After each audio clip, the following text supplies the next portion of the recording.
Welcome home Pedias, ketemu lagi dengan Kanidia. Kanidia balik lagi di section belajar bareng Pedias. Dan kali ini Kanidia mau bahasin soal-soal mikroekonomi karena sepertinya udah mau dekat ujian buat mahasiswa ya. Untuk anak-anak SMA juga kayaknya udah masuk kali ya. Atau mungkin udah ada yang udah beres duluan ya. Ya, jadi langsung aja kita mulai.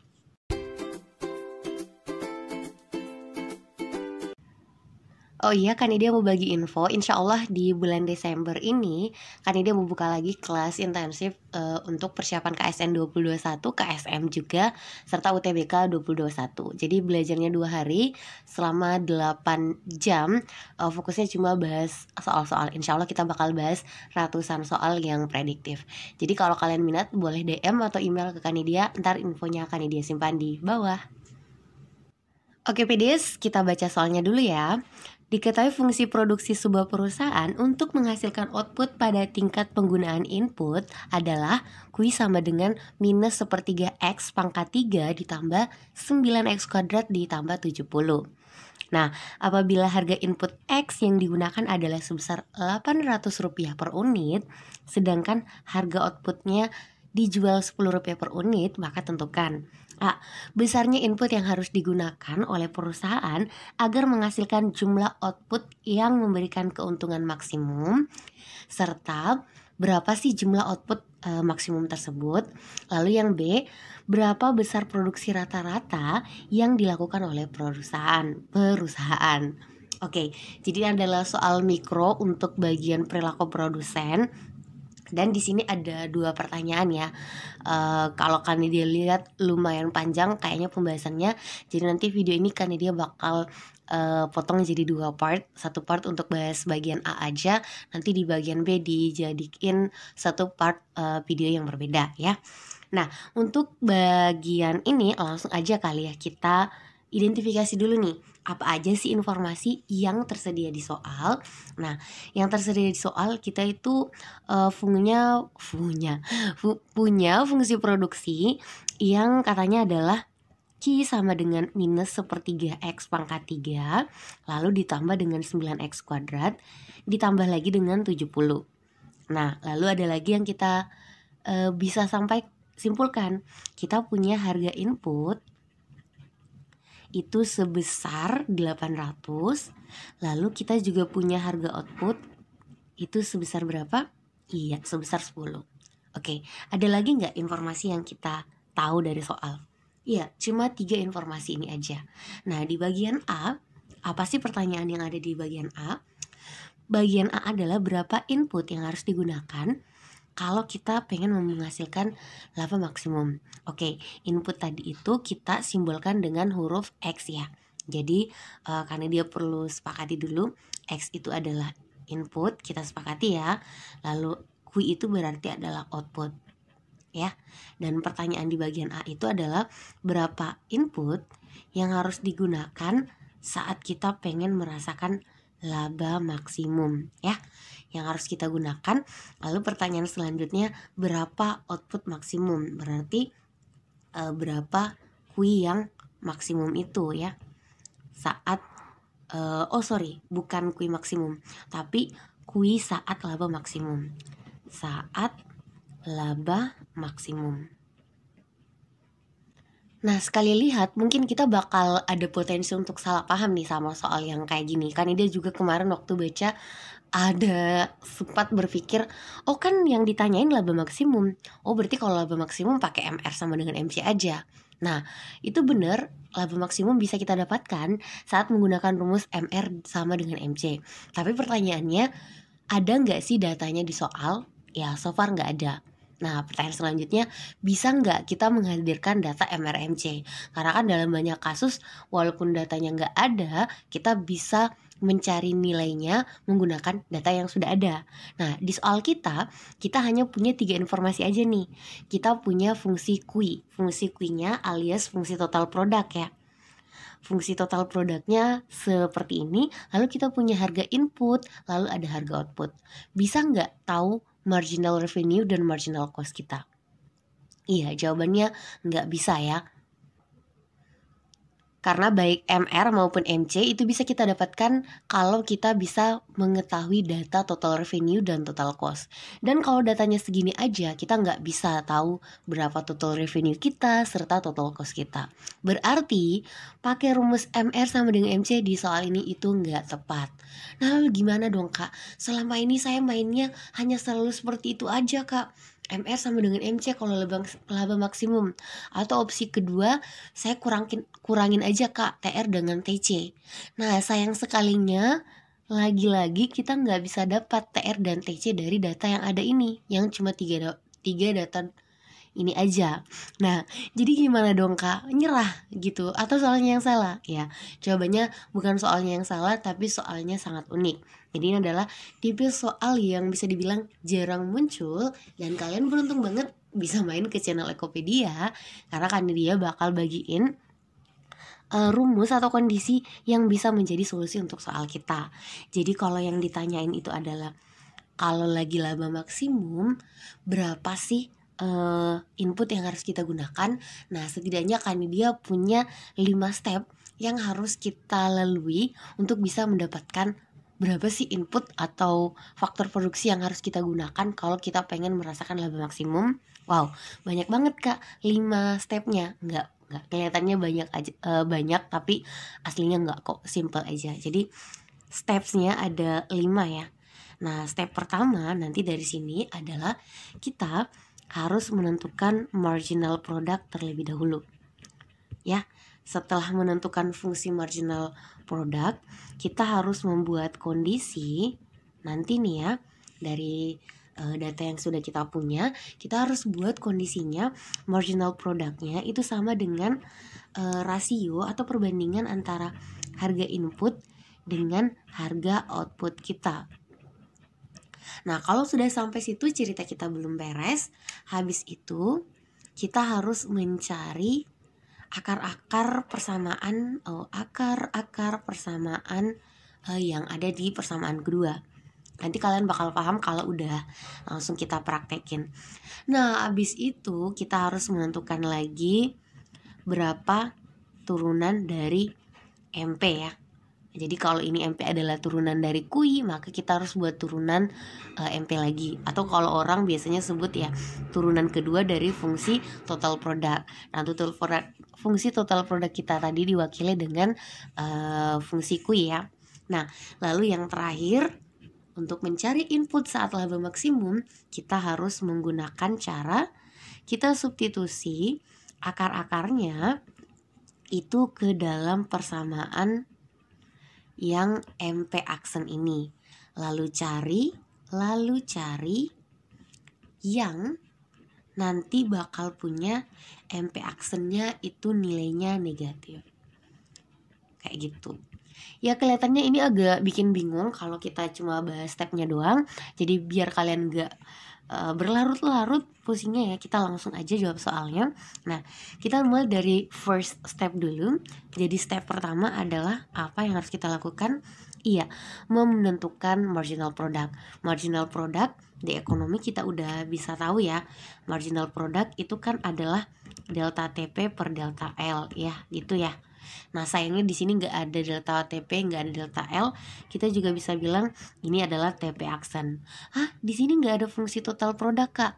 Artinya ini kan total turunan dari fungsi total produk ya kan. Nggak ada fungsi total produk kak. Nah itulah pentingnya belajar sesuatu itu sesuai konsep. Memang di soal kita nggak ada terjelaskan ya tersurat fungsi TP, tapi di sini ada fungsi QI. Dan QI ini adalah fungsi dari input. Di mana-mana kalau udah seperti ini itu udah pasti juga merupakan fungsi total product. Jadi kalau yang diminta cukup mencari fungsi marginal product, kita bisa bilang fungsi ini nih yang harus kita turunkan. Kita turunkan terhadap apa? Di soal mereka nggak pakai istilah L, tapi mereka menggunakan istilah X. Ingat, jangan terlalu kaku dalam memaknai konsep. L ini kan artinya input juga ya, walaupun dalam bahasa resminya sebenarnya ini adalah tenaga kerja. Tapi kan tenaga kerja merupakan input, dan X di sini juga merupakan input. Jadi mereka itu no beda, alias sama aja. That's why kita bisa menentukan marginal product kita Langsung nih dengan cara diturunkan aja. Kan ini dia udah pernah buat konsep dan aplikasi turunan dalam ekonomi. Nanti linknya akan disimpan di description box. Kalian bisa tonton setelah ini. Nah, jadi nanti kalau kita udah turunkan, kalian bakal dapat nilai MP-nya itu minus sepertiga X pangkat 3. Kalau diturunkan jadi berapa? Ayo. Iya, jadi jawabannya nanti sisa min X kuadrat. Lalu kalau 9X kuadrat dapatnya 18X dong. Nah, 70 kalau diturunkan jadi 0 dan gak usah kita tulis. Oke, semoga bisa dipahami. Nah, habis kondisi pertama, kita udah bisa move ke kondisi kedua. Kondisi kedua simple banget ya. Kita cukup buat kondisi saat MP kita fungsinya ya, itu sama dengan perbandingan antara harga input dengan harga output. Kita langsung aja ya. MP kita berapa nilainya? Ya, MP kita nilainya adalah minus X kuadrat ditambah 18X. Dan nilainya harus sama dengan harga input dibagi harga output ya. Aduh, gimana nih nulisnya? Bingung kan nih dia. Harga input kita berapa tadi di soal?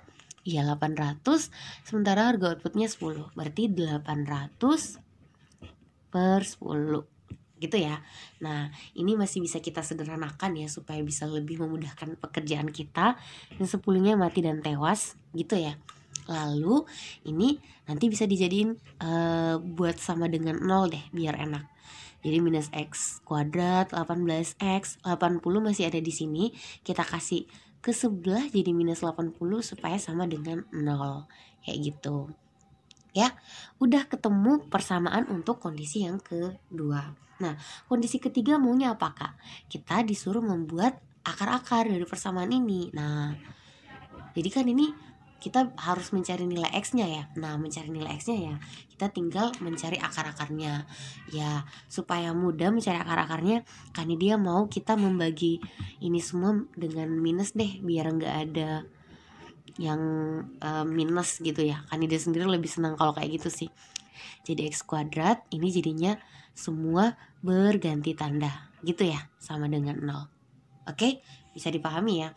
Nah, tadi kita mau mencari akar-akar. Jadi akar-akarnya kita buat seperti ini. Jadi nanti dapat 2 nilai X. Nah, cara menentukan kawan X-nya itu kayak gimana, Kak? Kalau di matematika biasanya udah ada apa ya, tipsnya gitu ya. Cari 2 angka yang kalau dikali hasilnya 80 dan kalau dijumlahkan hasilnya minus 18. Ingat ya, minusnya juga harus diperhatiin. Nah, kalau kalian mikir-mikir itu nanti bakal dapat minus 8 dengan minus 10, Kak. Minus 8 tambah minus 10 itu minus 18. Minus 8 kali minus 10 itu 80. Jadi udah cocok sama kondisinya. Kalau kalian uraikan nanti juga hasil akhirnya bakal sama kok dengan yang di atas. Nah, dari sini nanti kita bisa buat kesimpulan. Oh, berarti nilai X itu bisa 2, Kak. Bisa 8 atau 10. Oke? Nah, sekali lagi tadi pertanyaannya adalah apa di bagian A? Berapa X saat laba maksimum? Nah, X kita di sini kelihatannya masih ada 2 opsi nih. 8 apa 10? Apakah harus dua-duanya, Kak? Ya, jawabannya sayangnya nggak boleh dua-duanya. Harus pilih salah satu. Nah, cara menentukannya gimana, Kak? Ikuti step yang udah ada. Step keempat, kita menentukan MP action alias turunan kedua dari fungsi total produk kita. MP kita udah ketemu min X kuadrat tambah 18X. Berarti kalau mau diturunkan ya sederhana. Lakukan konsep yang sama, cara yang sama kita turunkan. Nanti ini dapat berapa? Iya, dapatnya kan ini minus X kuadrat, kalau diturunkan sisa minus 2X kan ya. Nah, sementara kalau 18X sisa 18. Udah, ini MP action BTW ya, atau key double action ya, turun kedua dari fungsi total product atau fungsi Q kalau di soal kita. Nah, terakhir di cara kelima adalah substitusikan akar-akar yang udah kita dapatkan tadi, yang 8 atau 10, ke persamaan MP action. Lalu nanti yang akan menjadi pemenang atau jawabannya itu adalah yang MP-nya negatif. Berarti nanti kita bakal punya 2 kondisi ya. Jadi kita mulai dari yang ini dulu nih. MP action kalau misalnya karena dia ganti X-nya jadi 8. Minus 2 kali 8 kita tambah dengan 18. Itu dapat berapa nih? Ini minus 16 kan, ditambah 18, iya dapatnya positif 2. Oke, itu kondisi pertama.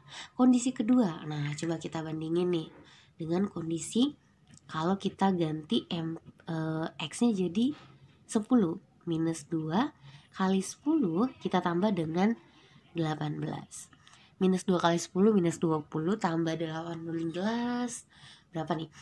Minus 2. Iya, negatif. Nah, dari sini tadi kita harus mencari MP yang negatif. Nah, MP yang negatif pada akhirnya dimiliki oleh yang ini ya.